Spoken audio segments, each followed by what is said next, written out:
Welcome to FCNYC. My name is Ben Chan. I'm here with Dominic Mauro, and we are here to recap UFC 145, where viewers weren't just treated to watching the best pound-for-pound MMA fighter, they were also treated to watching the best pound-for-pound facial hair in mixed martial arts. Yeah, the first fight that we're going to talk about, probably not the best fight on the card, but the best sideburns on the card.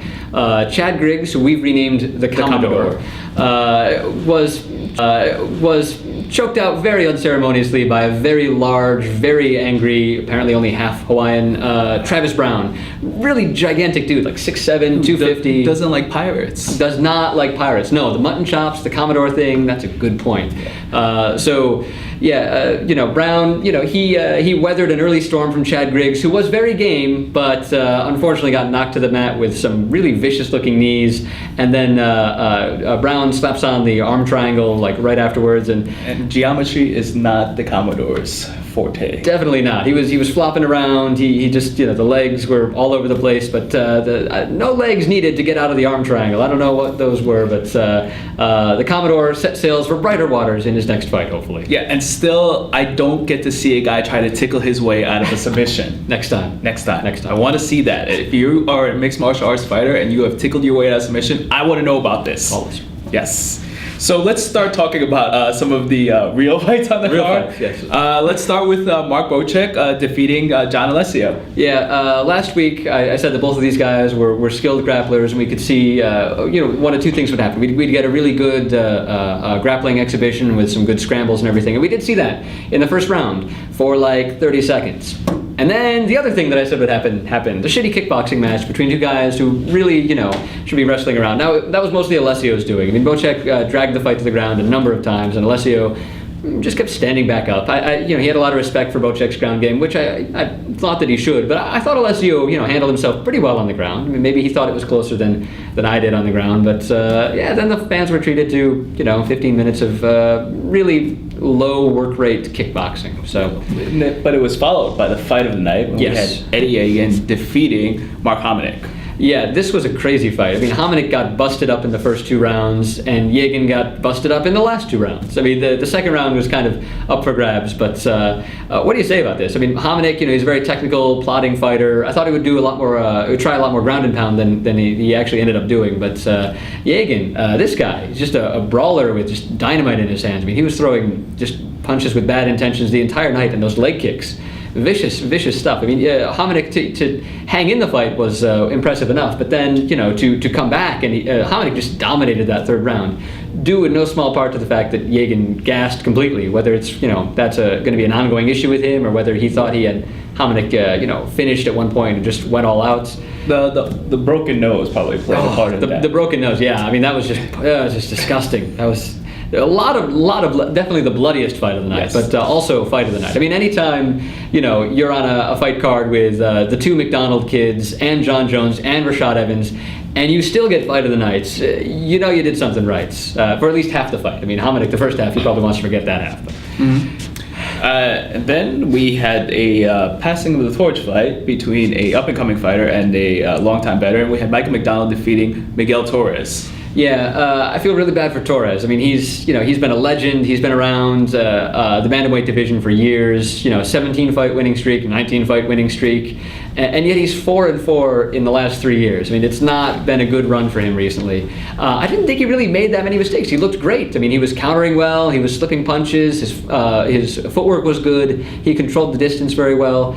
Michael McDonald, the guy's a monster. He's just huge power in his hands. He caught Torres moving forward, landed a couple of uppercuts, and Torres was just out. I mean, McDonald looks like just a beast in the bantamweight division. I mean, he's 21 years old. He's had 15 fights.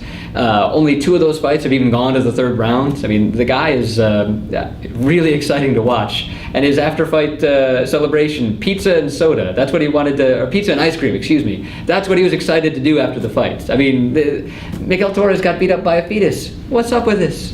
I feel bad for money. Continuing the night of the McDonald's, we had Rory McDonald, who came into UFC 145 as a highly touted prospect, versus Che Mills, who came into UFC 145 with some really nice tattoos. Yeah, a lot of people, myself included, were wondering where exactly Che Mills came from, and I think after McDonald was done with him, Che Mills was wondering the same thing. I mean, that was a vicious beating. I really don't know if Mills knew what continent he was on afterwards. Mills was really overmatched. Rory was just... Except for that one moment when he landed that one blow. The one moment in the first round when Che Mills, they're striking, McDonald and Mills are striking, and then Mills lands a really good uppercut. I think it was a right hand. And McDonald gets actually, reminded that he can take the fight to the ground and end it at any time. I mean, McDonald really wanted no piece of Mills on the feet after that. But other than that one shining moment of glory, Mills was just overmatched. We knew that McDonald was just on another level, and boy, that kid proved it. I mean, here's a pro tip. If you ever find yourself with a Canadian farm boy in your guard, and he's posturing up, close your guard, grab his shoulders, he will murder you. Rory McDonald is just a beast with the ground and pound, just laser accuracy with those punches, good power. I mean, Mills was just a wreck after the first round, although he got up off the stool and came back. I thought the doctor was going to stop that fight, but Rory McDonald, I'm really excited to keep watching this guy develop. I mean, he's only 22. And he's scary. He's like a serial killer. Yeah, those creepy eyes, just dead like shark eyes. Yeah. So what's next for McDonald? Well, that's a good question. I mean, there's still plenty of guys in the top 10 he hasn't fought. I mean, in his second fight in the UFC, he was matched up with Carlos Condit, a fight that he was 7 seconds away from winning. So he can hang with the top tier of the welterweight division, but there's no need to. He's 22. He trains with GSP. If he's the number one contender, he's not going to want to fight GSP. And the UFC just did that whole training partner leaves to come back and challenge the champion with Jones and Evans. So I don't think they're going to want to do that again anytime soon. But there's no reason to rush McDonald up through the ranks of the welterweight division. I mean, let him fight Diego Sanchez or Martin Kampman or someone in the top 10, but not immediately in the hunt. Like, give the guy a year or two to one, to let him develop even further. His stand-up definitely has some holes in it. I mean, Mills almost if Mills landed that punch on the chin, it'd be a different. You're talking upset of the night right there, but. Let the kid develop. Let GSP get tired of holding on to the welterweight belt. Let's take it slowly with this McDonald kid.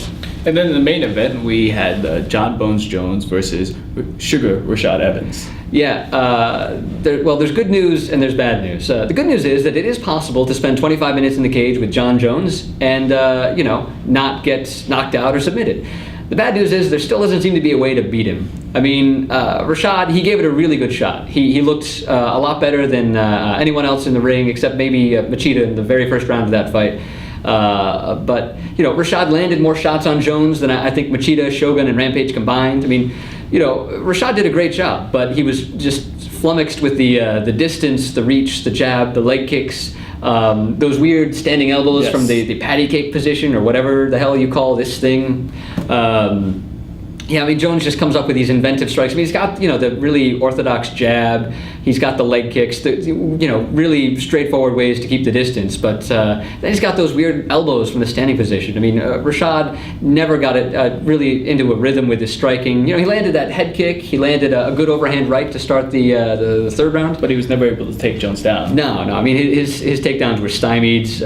Jones, just shrugged them off effortlessly. Honestly, it looked like Rashad thought better of them about halfway through and realized that he was opening himself up to getting taken down, reversed or something in a scramble or giving up position. So, Rashad's a way better wrestler than me. So I'm sure he's not just bailing out. He's probably got a reason for it. But fact is, he never took Jones down. I really thought we'd get to see Jones on his back a little bit, and we did at the very end of the fight when Jones pulled guard. That's kind of a giant middle finger more than Rashad, dancing around and taunting. Mm-hmm. If you can't take me down, I will take me down for you and let you have top position. That's Jones is he smack talks in his own way. Mm-hmm. So what's next for Jones? Well, in his last 5 fights, Jones has beaten 5 people in the top 10 of the light heavyweight division. 4 of them are almost certainly future Hall of Famers, and all 4 of those guys champions or former champions. Jones is on this hilarious, just historic run through the light heavyweight division. His next fight against Dan Henderson is his 6th fight in a row against a top 10 contender, and if he beats Henderson, he's almost cleared out the division, at least the top 10 fighters who could reasonably challenge him. I mean, he's going to have Gustafsson, Davis, and Forrest Griffin on the list of people that he hasn't beaten already if he if he manages to get by Henderson. So what does Henderson bring to the table? Well, Henderson, he brings that big right hand to the table. I mean, that's that's his only punch. I mean, Henderson's got a good left hook that he uses to set up the big right hand, but Henderson's really a one-handed fighter. I mean, once upon a time, back before he was in his 40s, Henderson was a wrestler. He had some versatility. But some versatility. But Henderson these days, his gas tank is shot, his back is shot. He's got no ground game off his back. Henderson's really just going to try to walk through the best that John Jones has to offer and hit him with that right hand. And then that wisdom. The wisdom, the village elder and his wisdom will show the youthful Jones that pulling guard is a terrible idea. Although actually, I really figure that the way that fight goes is Jones realizes that he can get hit in the chin really hard by Dan Henderson and just takes the fight to the ground instantly and pounds Henderson out. I mean, I really, we'll have time to break that down, but. If I'm Jones, I watched that fight where Jake Shields held down Dan Henderson for 5 full rounds and realized I'm a lot bigger than Jake Shields. I'm a lot stronger than Jake Shields. I've got a lot better wrestling than Jake Shields, and I can murder people with my elbows. I mean, I really, I don't think John Jones has to be a genius to put those together. So that fight's, like I said, we'll talk about that down the road. But Dan Henderson next on the sacrificial altar for John Jones. All right. Thank you, Dominic. Thank you for watching, and tune in next week.